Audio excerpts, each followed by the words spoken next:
The window of tolerance, a term popularized by psychiatrist Dan Siegel, is the range where you can feel and think at the same time without tipping into overwhelm or shutdown. Outside the window, the system either spikes into hyperarousal, anxiety, racing thoughts, muscle bracing, or drops into hyperarousal, numbness, fog, detachment. Inside the window, there's enough safety for the body to soften and enough activation to stay present. The goal isn't endless calm, it's flexibility. That flexibility is what makes integration possible. The thing most people miss is that capacity grows from small, repeatable exposures, not heroic dives. If you flood yourself, you'll bounce out of your window and then blame the work. If you avoid, the window shrinks. So we microdose emotion and pendulate between resource and trigger. Here's the what and how you can start today. First, breath ratio. Use a simple 4-6 pattern. Inhale for a gentle count of 4, exhale for a count of 6. The longer out breath nudges your system towards settling without collapsing. Do 10 cycles. Don't pull the inhale, let it arrive. Don't push the exhale, let it lengthen like a slow release valve. The reason this works is your body reads the exhale as not an emergency, and your mind follows the body. Second, orienting. Let your eyes move. Turn your head slowly and name 3 neutral objects you can see, 3 sounds you can hear, and 1 sensation on your skin.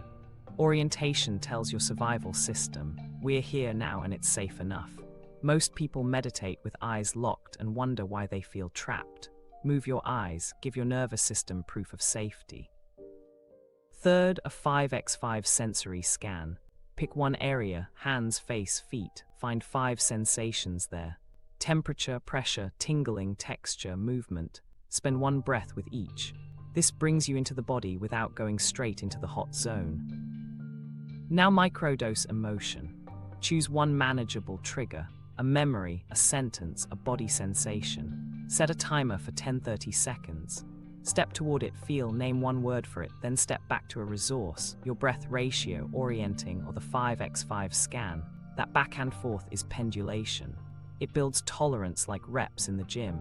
You're training your system to visit intensity and return, which is exactly what integration needs.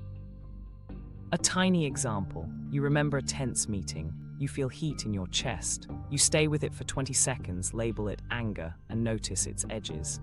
Then you pendulate, look around, find a color you like, feel your hands warming. Back in, another 20 seconds. Out. After a few rounds, the heat becomes a signal, not a threat. That shift is capacity. Common mistakes: flooding, staying in the trigger too long until you spin out. Striving, turning capacity into a test you have to ace. And intellectualizing, thinking about the sensation instead of feeling it. If you catch yourself analyzing, drop 1 level lower. Where is it? What's the shape? Does it move? Keep it simple and sensory. Here's a daily 3-minute capacity drill that stacks the skills. Minute 1, breath ratio 4-6. Minute 2, orienting, eyes move, name 3 sights, 3 sounds, 1 skin sensation. Minute 3, microdose, choose a mild sensation, feel it for 15 seconds, pendulate to resource for 15 seconds, repeat once. Then ask 1 question, could I stay even a little? Not did I like it, not did it go away. Capacity is measured by contact, not comfort. The thing most people miss here is that the window is dynamic. Sleep, caffeine, conflict, hormones all shift your range. That's not failure, that's context. So track your capacity, not your mood. 2 lines in a journal are enough. Could I stay? And how long before I needed a resource? Watch those numbers, not whether you felt spiritual. Let me give you the shortcut nobody teaches. Stack resources before triggers. If you know a tough call is coming, do 2 minutes of 4-6 breathing, 1 minute of orienting, then take the call while tracking your feet on the floor. Front-loading regulation is not avoidance, it's intelligent setup. You're keeping yourself inside the window where learning can happen. And boom, here's the payoff. With a wider window, positivity becomes a choice instead of a cage. You can feel anger without blasting, grief without collapsing, joy without grasping. Integration stops being a concept and becomes something your body can actually do. If you remember nothing else, small doses, frequent reps, pendulate often. Capacity makes honesty safe. And once honesty is safe, the next layer is processing, feeling, naming, finding the need, and taking one small action. That's where we're headed. The integration loop: feel, name, need, act, FNNA. Capacity lets you stay. Now you need a map so staying turns into healing. Without a repeatable loop, you'll drift back to bypassing the second life gets messy. FNNA is the map we'll use here: feel, name, need, act. It's a practical, show-specific framework that integrates established ideas from effect labeling research, needs-based approaches, and brief behavioral activation. 4 moves, 90 seconds, repeat until the charge drops or the message is clear.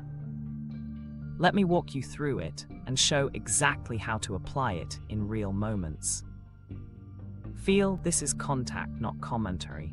Locate the sensation: where is it in the body? What's the size, the shape, the temperature, the direction of movement?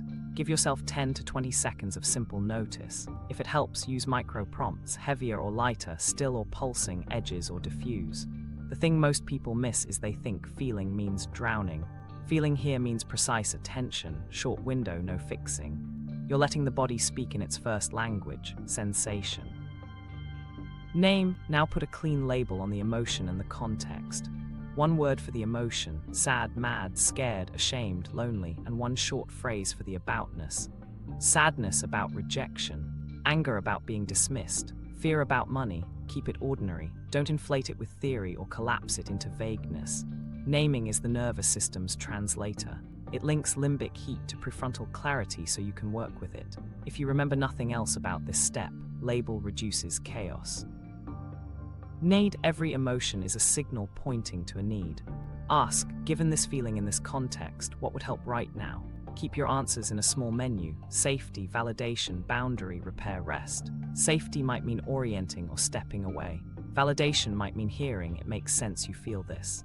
Boundary could be a limit on time, energy, or access. Repair might be a conversation to clean up impact. Rest might be sleep, silence, or lowering demands. Don't overcomplicate. The reason this works is it turns emotion from a problem into guidance. Act: take the smallest next behavior that honors the need in under 2 minutes. Micro actions count: 2 cycles of 4-6 breathing, send a clarifying text, write 1 sentence you'll say, put your phone in another room for 10 minutes, step outside and orient to 3 sounds. Action anchors the loop in the real world so your system trusts you. Pros don't wait to feel perfect. They move 1 inch in the right direction. Let me show you exactly how the 90-second cycle runs in practice. Example 1: the conflict text. Your phone pings, you read a blunt message from a friend. Stomach tightens. Feel: locate it, fist-sized knot, center left, hot, pulsing. Name: anger about being blamed. Need: boundary and clarity. Act: type a draft you won't send yet. I want to respond and I need an hour to get clear. Then do 30 seconds of 4-6 breathing before you reply. Result: you don't fire off a spiritual lecture or go silent for a week. You respond from contact, not performance. Example 2: workplace shame. Your manager questions your numbers in a meeting. Face flushes, gaze drops. Feel: heat in cheeks, hollowness in chest. Name: shame about public correction. Need: validation and repair. Act: in the next 2 minutes, message a trusted colleague. That's strung, sense-making later. Then schedule 5 minutes after the meeting to check the numbers and draft a repair script. I'll revise the report and share by 3 p.m. Shame loses power when named and paired with a plan. Example 3: spiritual community guilt. You skip a group event and notice the urge to over-explain. Feel: fluttery chest, tight jaw. Name: guilt about disappointing people. Need: boundary and reassurance. Act: send a simple, honest line. Can't make it tonight, taking rest. See you next week. Then do 1 minute of orienting to settle the social threat. You resist the pull to write a sermon about self-care. Clean, not performative. Now here's where most people mess up. They skip straight to act to make the feeling go away. They turn name into analysis. Maybe it's childhood pattern X and leave the body. Or they mistake need for a demand someone else must fulfill. Don't do that. The shortcut nobody teaches is to keep need anchored in what you can generate quickly. More safety, a clearer boundary, a small repair or brief rest. Other people's participation is a bonus, not the engine. A quick micro story. A client kept forgiving a coworker who talked over her. Every forgiveness came with more resentment. We ran FNNA in 3 rounds. Feel, throat tight, fists tense. Name, anger about interruption. Need, boundary. Act, 1 sentence prepared. Hold on, I wasn't finished. She practiced it with breath. Next meeting, she used it once. The anger dropped from 8 to 3. Forgiveness wasn't needed because respect was restored. Common pitfalls to avoid. Stacking loops too fast with no breaths between. Using the loop as a way to strive for a gold star feeling, and forgetting to close with a tiny action. If the intensity spikes, pendulate for 15 seconds, then return. If you get stuck on what's my need, run the menu, safety, validation, boundary, repair, rest. Pick one and move. Let me give you a journal prompt that unlocks need fast. If this feeling could speak, it would ask for, finish the sentence without editing. Your first answer is usually right. Then scale it down to something you can do in 2 minutes. We are building trust through many small completions. Run FNNA 2 to 5 times a day on small moments, not just crises. You're training a reflex, contact, clarity, care, conduct. Over a week, you'll notice fewer compulsive reframes, cleaner asks, and less energy wasted managing appearances. And once this loop is alive, the myths that feed bypass lose their grip because reality has a seat at the table. Debunking the 3 big bypassing myths. This next part separates beginners from pros because these myths sound noble but quietly keep you stuck. We'll dismantle each one, reframe it, and give you a quick practice to swap in immediately. Myth 1: high vibe only. The thing most people miss is that emotions are signals. They're your dashboard. If you cut the warning lights because they're low vibe, you don't become enlightened, you become uninformed. Then you crash and call it karma. Reality check. Frequency isn't suppression. Frequency is the quality of contact you bring to what's here, including anger, grief, and shame. When you label parts of your inner world as forbidden, you create an internal underclass that rebels at the worst times. That's not spirituality, that's denial with crystals. What to do instead? Reframe high vibe as high contact. High contact means you can feel a feeling in the body, name it plainly, identify the need, and take a clean action without theatrics. That's a true frequency shift because it's grounded in regulation, not performance. Here's the shortcut nobody teaches. Your vibe rises when your avoidance falls. You don't need brighter thoughts, you need fewer escape routes. Practice prompt to replace myth 1. Once a day, run a 60-second signal check. Ask what feeling is knocking. Name it and add about, then map it to a need from the short menu. Safety, validation, boundary, repair, rest. Take 1 micro action in under 2 minutes. You just used emotion as guidance instead of a threat. Myth 2: non-attachment means not caring. This is where a lot of kind people go cold. They confuse clinging with caring, so they amputate care to avoid pain. The reason this backfires is simple. Your nervous system learns that connection equals danger and you numb to stay safe. Then you call it spiritual detachment while your relationships quietly starve. Non-attachment isn't apathy.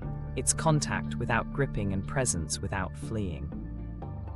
It says, I'm here with what is, and I'll let it change. Not, I refuse to feel so I can say I'm above it. What's the reframe? Presence isn't passivity. Presence is an active stance that includes boundaries, repair, and choice. You can care deeply and still release outcomes. That balance is only possible when capacity is on board. Otherwise, letting go is code for I can't tolerate my fear. The game changer nobody talks about is micro-letting go after you've fully contacted the feeling once. Contact first, loosen second.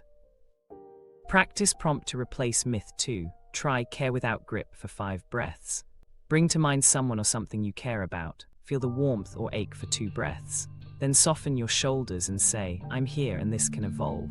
If you feel a clutch, pendulate to orienting for 1 breath and come back. You just practiced real non-attachment, open heart, soft hands. Myth 3: manifestation fails if you feel bad. This one keeps people spinning in fake smiles and frozen bodies. The belief is that any contact with pain attracts more of it. so you exhale the exact data you need to make intelligent choices. The result: vague desires, fuzzy boundaries, and a life that looks positive but feels brittle. The reason this doesn't work is cognition needs honest input. Clarity grows from accurate sensing, not sanitized narratives. Reframe: creation isn't denial. Creation is directed attention fueled by regulated energy and clear asks. Feeling an emotion doesn't magnetize disaster, it metabolizes charge so your attention can point cleanly. You're not broadcasting sadness, you're processing it so you can request a raise, end a lopsided friendship, or start the project you've been avoiding. That increases congruence, which looks like alignment from the outside. Practice prompt to replace myth 3, the feel to clarify micro-ritual. Set a 2-minute timer. First minute, run FNNA on one sticky feeling about a goal, feel, name, need, act. Second minute, write one concrete next step that honors the need. Schedule the call, draft the outline, ask for feedback from one person. If you can't get a step, your need was likely rest. Honor that for 10 minutes, then try again. You just used emotion as a precision tool for creation. A quick micro story to pull this together. A student wanted to raise her vibration to land clients but kept ghosting outreach. Underneath, fear of rejection, we ran high contact, not high vibe. FNNA revealed the need, boundary with overexposure and a script to reduce uncertainty. Her action: 5 targeted messages with a gentle hard line. If I don't hear back in 72 hours, I'll circle once and move on. She felt the sting, stayed for a breath, then acted. 2 clients came in, but more importantly, her nervous system believed her. Alignment followed honesty, not the other way around. If you remember nothing else, frequency isn't suppression, presence isn't passivity, and creation isn't denial. Replace high vibe only with high contact always. Swap don't care for care, don't grip, and trade feel good first for feel true, then move. These reframes end relapse because they remove the incentives to bypass. Next, we'll calibrate your inner compass so you stop confusing fear with guidance. Intuition versus anxiety, the 5-minute calibration. By now you can feel more without fleeing. Next problem, your fear starts dressing up as guidance. Bypassing blurs the difference between a true inner nudge and a threat response, so decisions get messy. Let's fix that with a 5-minute calibration that teaches your body the difference between intuition and anxiety. Quiet, specific, expanding versus loud, vague, contracting. This leverages interoceptive awareness and threat appraisal principles. Regulate first, then read the body's signals with specificity. Why this matters: if you treat anxiety like guidance, you'll over-avoid, under-ask, and miss good risks. If you treat intuition like anxiety, you'll ignore wise no's and override limits. Calibrating protects your energy and your integrity. Here's what to look for. Intuition tends to be simple, brief, and directional. One clear sentence, no debate, and your body has a little space around it. Anxiety is busy, many scenarios, lots of words, urgency, and your body tightens, breath shortens, jaw clenches. Intuition expands or steadies, anxiety contracts or scatters. Now let me show you exactly how to run the 5-minute calibration. Minute 1, regulate baseline. Sit or stand comfortably and run the 4-6 breath for 10 cycles. On each exhale, soften your shoulders 2%. Let your eyes wander and name one color you see, one sound you hear. You're telling your system, safe enough to sense. Minute 2, posture and question. Stack your spine softly, let your chest be available without puffing. Place one hand on your lower ribs. Ask one concrete question out loud once, not 5 questions, not what's my life purpose. One decision, is it wise to accept the Thursday offer? Then stop talking. Minute 3, body red. Close your eyes lightly or keep a soft gaze. Scan 3 zones, throat, chest, belly. Note the first signal in each, open, closed, warm, cool, moving, static. Don't interpret yet. If your breath holds or your jaw sets, clock it. If you sense a subtle widening or a drop into your seat, clock that too. Minute 4, to-list method. Open a notes app or paper. Write 2 columns, expands me and contracts me. Without analysis, list sensations, images, or phrases that came up after the question. Expands might include more air, soft ribs, clear sentence, wait 2 weeks. Contracts might include tight throat, mental tornado, must decide now. Give yourself 30 seconds per column tops. Minute 5, decision filter. Return to 4-6 for 3 breaths. If your signals were mostly expanding and the message was specific and calm, that's likely intuition. Green light to act on the smallest next step. If your signals were contracting, loud and urgent, that's anxiety. Yellow light to regulate and reduce the decision scope. Shrink the ask. Request a day to consider, gather 1 piece of data, or set a boundary that creates safety before you decide. A quick micro story. A client kept pulling tarot for a job move and got mixed cards, so she outsourced her choice to readers. We ran this calibration. After regulation, her body gave a simple sentence. Say yes, but cap hours. Chest softened, breath deepened. Anxiety's script, if you don't decide now, you'll miss everything, had been tightening her jaw. She replied with a conditional yes and proposed a 3-month review. The body's signal held, no spin-outs. Common mistakes to avoid. Asking intuition while dysregulated, stacking multiple questions, crowdsourcing inner truth from friends before you've checked your body, and mistaking relief from avoidance for intuition. Relief after shrinking your world is a contraction dressed as calm. Real intuition often brings a tiny steadiness with a realistic next move. Here's the shortcut nobody teaches. Test the signal with micro-action. Take a 1-inch step that's reversible, send 1 inquiry email, draft a boundary line, block 30 minutes on your calendar. Then recheck your body for expansion or contraction. Intuition tolerates small commitments and often expands with them. Anxiety escalates demands or spikes discomfort without new information. If you remember nothing else, intuition is quiet, specific, and expands you. Anxiety is loud, vague, and tightens you. Regulate first, ask 1 question, read 3 zones, make 2 lists, then act 1 inch. Repeat until the signal gets consistent. Boundaries without spiritual shame.